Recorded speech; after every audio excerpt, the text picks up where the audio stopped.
দর্শক, অবশেষে অপেক্ষার প্রহর শেষ হয়েছে আর্জেন্টাইন ভক্তদের। এবার আর্জেন্টিনার জন্য ম্যাচ খেলতে বিশ্বকাপের জন্য কানসাস সিটিতে যোগ দিলেন লিওনেল মেসি এবং রদ্রিগো দি পল। দর্শক, আর্জেন্টিনার বিশ্বকাপ মিশন অফিসিয়ালি শুরু।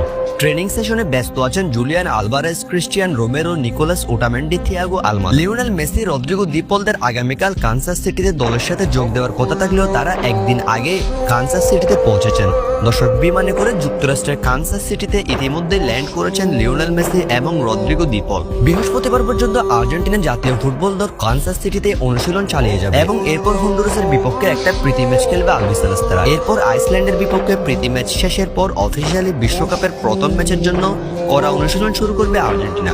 আর্জেন্টিনার বিশ্বকাপের প্রথম ম্যাচ আলজেরিয়ার বিপক্ষে, যে কারণে সেই ম্যাচকে সামনে রেখে পরিকল্পনা সাজাচ্ছেন স্কালোনি। শুধু মেসি এবং রদ্রিগো দি পল নয়, দলের সাথে যোগ দিয়েছেন দলের মেন স্ট্রাইকার লাউতারো মার্টিনেজ।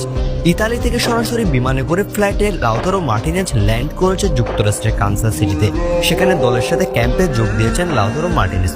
অন্যদিকে দুই আর্জেন্টাইন তারকা এমি মার্টিনেজ এবং লিসান্দ্রো মার্টিনেজ আর্জেন্টিনার রক্ষণভাগের দুই দেওয়াল। তারাও ইতিমধ্যে আর্জেন্টিনার জাতীয় ফুটবল দলের উদ্দেশ্যে রওনা হয়েছেন। একজন প্রতিপক্ষের ফরওয়ার্ডদের জন্য আতঙ্ক, আরেকজন প্রতিপক্ষের জন্য আতঙ্ক। দুই তারকা ফিট থাকলে আর্জেন্টিনার রক্ষণভাগ নিয়ে আর কোনো চিন্তা করতে হবে না বিশ্বকাপে। এমি মার্টিনেজ এবং লিসান্দ্রো মার্টিনেজ, এই দুই সুপারস্টারের অবদান ভোলার মতো নয় বিশ্বকাপেও।